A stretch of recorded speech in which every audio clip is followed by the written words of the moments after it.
Well, now I have a few photos for you, which you can't see yet. They're here, and well, I will show them to you. They've been taken through the years, so I think between 2006 and 2013. So, well, just tell me the first thing that comes to your mind when something comes up, when you see them, and they are of you. So don't worry, you are not going to see, well, pornography or something like that, unless you see that. So, well, the first one is this one. So take it. Oh, hey! This is cool. I would say this is either Gods of Metal, but it's probably the festival Evolution, exactly. Yeah, there was in 2005 or 2006. So, well, fucking amazing festival. 2005. Holy shit! That's when I couldn't be on the same flight as the other guys. No, maybe it was the other time. 2005 was when you had to play, you were booked to be co-headliner, and instead you played in the afternoon because for some booking problem you were playing another festival the same evening. Right. Yeah, so that was the second year for Evolution. Yeah, that's right. Fuck. That was weird. We played, direct sunlight, hot as hell. Yeah, you were sunburnt and... Yeah, and we had to leave like immediately after the show. Yeah, that was sad. Well, yeah, that's right. The first one was way better, I thought. Like, the first year was way better. Well, you came back the next year and there were more people there for TRANQUILLITY, and you made a name with that festival. You played like maybe 10 more concerts before that, but that's when I started hearing your name going around more and more. The festival really made it. So well, and really cool festival. Like and the year before, or 2 years before, I guess, when we played the first time, we stayed there for the entire festival and just hung out and got incredibly drunk and just. Yeah, well, I have some photos of that festival when you were drunk. So the next one, that is still from the festival. It's there's you. And Mikael, is that the same year? Maybe it was the year after that. Yeah. You were doing meet and greet sessions. So I'll do meet and greets work for you. Sometimes just sitting there and signing. Sometimes it's great when you do it like after a show and you're excited, you're still kind of charged up and sweaty and it's fun and people are happy after the show. It's awesome. But sometimes doing it in the middle of the day, when you just arrive at a festival, you're tired from the trip and stuff like that, and you just have to sit there and go like, hey, you're still a little shy, like not really ready yet. You're just woken up from the flight. You were still smiling here, so it's just probably post-show, I would say. It may be. So let's see. Oh, this one. This is from Milan. Well, I'll leave it to that. And it's just you and photographers trying to... Look at the car there, there's Hulk Hogan, right? Yeah, exactly. Yeah. He's on the DVD too. Yeah. And is this Milan? So it was in 2010 or 11. It's more recent. Yeah. Oh yeah, that's the festival tour. No, it's Magazine Generali. You were headliners of something. I don't know. I can't remember who was playing with you, but. No. It was Magazine Generali in Milan, smaller place. Yeah, but it has to do 2010. I remember those shoes that I had to throw away. All right. And well, since I'm a photographer too, I took the photo in the pit. Do photographer harm you while you are trying to get in touch with your audience and they are there trying to take a photo? And of course it has happened, but sometimes it kind of charges you a little bit. It's kind of fun to have the photographer there and just. Sometimes I, just tease them a little bit and do something stupid just to get a good shot or whatever. We thank you for that. And usually it's just, the 2 first songs or 3 first songs and stuff like that, and it's fine. Yeah. But I do prefer it when the air is clear so I can actually reach out. But I don't take it personally. No, but there are sometimes people they don't really know the boundaries, that they will keep shooting the entire show and just, go up beside the stage. It's like, just stand there. It's like, then it can be, but usually I really don't care. All right, let's see what we have here. Well, that's you drunk. I can tell you that. I don't know if you can recognize your drunkenness, but that was at the Evolution Festival. Holy shit! Yes. Can you remember anything of being drunk in Italy? Oh, I can. No, but I just remember like we just stayed the next day, and there were some really cool bands. I think like Nile guys were there, and some.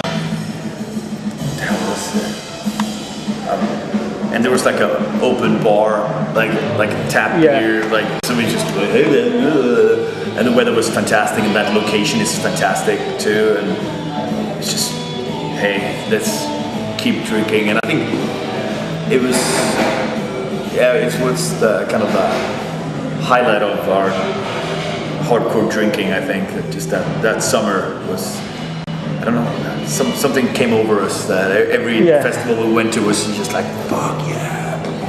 Like, we don't really do that often anymore, but I think that summer, I think some incidents in Germany at the Summer Breeze Festival, I think I ended up in a ambulance, someone ended up in a back, like in the actual trunk of a car, and someone ended up like halfway into a tent while it was raining. I mean, just stupid stuff like that. I guess it kind of comes with having done the show. Like all your kind of inhibitions kind of fall out. You're so charged with adrenaline, you know, from coming off the stage. You start drinking and you just, fuck yeah, this is so awesome, and you're having a good time, and you go like, I'm not gonna do a show tomorrow, so who gives a fuck? Just go, you know. And that's the dangerous part about festivals. And sometimes you have to go home early in the morning, like early flight and stuff like that, and it can be a torture. Yeah. All right. Oh well, this is just a funny face, but that's for you. Oh, I'm just very surprised. Yeah, you were playing. I think it was in Milan. Most of the photos I took were in Milan. So, well, this is just for fun, unless you have anything particular to comment on. All right, let's see what I brought. Oh yeah, this looks good. That's for you. Oh, is that Rolling Stone when we did a DVD? Yeah, exactly. It's quite a cool. And there's I think it's Hulk Hogan security. Yeah, there is. So he is on the DVD a lot. I guess the videographer liked seeing him helping you, and so well. It was really, really cool. That show turned out fantastic. But I remember thinking, like, as it was going, like, is it good enough? Is it perfect? Is it really? Because you know that all those cameras. You had one chance to do it. It's like it doesn't feel 100%, but it's getting close. You know, and it's like you start second guessing yourself, and it's like, should I really focus on singing perfectly, or should I just get into it so it looks good? Like that kind of stupid things you get into. Like, it's so weird, but it turned out to be a fantastic DVD. Yeah. I'm really proud of it. Like, do you ever watch it? Yeah, it's been a while, but I really like watching it because I love what they did with the light and the way they filmed it, and all the angles and the different kind of small cameras and stuff like that. It just really captures how it feels to be on stage as well as being in the audience.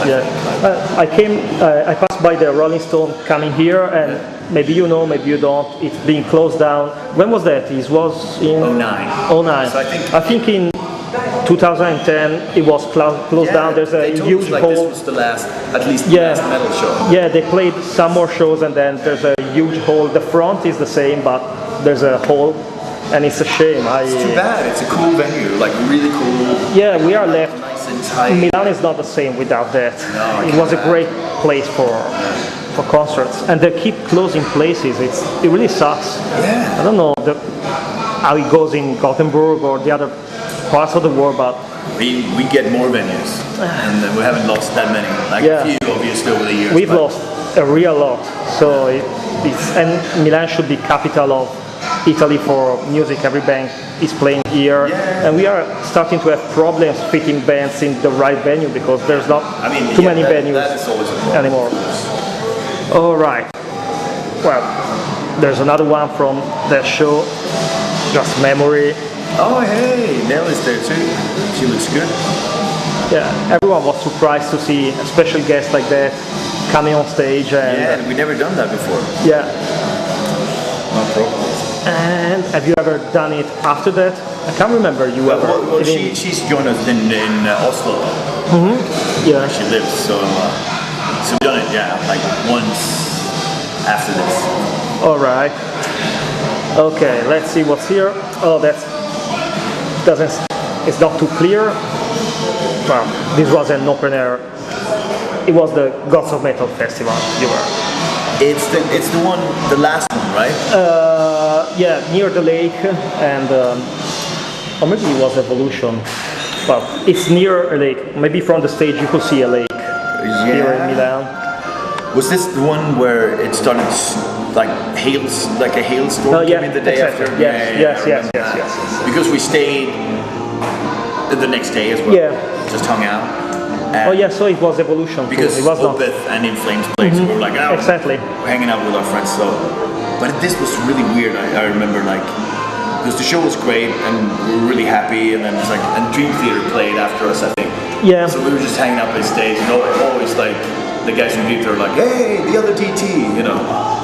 And then they went on, and I went out to the others to see it, and they started playing. They actually played the entire Images of Words album. It's like one of my all-time favorite albums. It's like, what?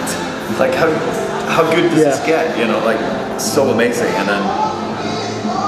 And then the next day, we were just hanging out, beautiful day, and then all of a sudden, and Opeth played, and it was just after they released their second to last album, I think, and I hadn't heard any of those songs live, so I was like really excited, standing on stage, and I could see like these dark clouds coming from the distance, like going like, oh, this is perfect, like just perfect mood for Opeth, like summer day is not Opeth. Yes. You know, so it's just standing there, and it started like rumbling, and there was like thunder and stuff, and I was like, fuck yeah, this is awesome. And then after Opeth, In Flames were supposed to go on, and we were sitting in the backstage, just chilling out and like drinking beer, and they were getting ready for the show, and all of a sudden it's like all hell broke loose. We actually found like ice, what do you call it, like ice, like this big, like fucking tennis balls of ice. I never seen like that, anything like that before. Like. And it was so weird, and then they were like, are we going on or are we not going on? And they would try to work on it, but at the same time we were going like, no matter what, just have another beer. And after a while, Björn and Peter were like, fuck, I think we're getting too drunk to even play. Like even if they manage to fix it, it's gonna be too late. But then of course they couldn't, because all the equipment was destroyed by the rain and the hail, but it was weird. Yeah. And then, was that the last? No. They keep playing it. It's just this year is the first year they're not playing. Having it. This was the least good venue, I think. Like it was fine, but the other ones have been so great. So it's like, this is not the best. They had a stadium too, another tour, but this year is not happening, unfortunately. And one last photo, which is really recent. Well, you can see that. It's the promotional stuff. Yes. I got sent with the album. So, you are drinking beer, and did you have fun on the photo shoot? It was pretty nice. I think we were really tired with kind of shows, but this is my favorite bar in Gothenburg. It's called The Rover. It's on like 10 minutes away from where I live. All right. And where we all live, actually. And they have some of the best craft beers and local breweries that you can never find.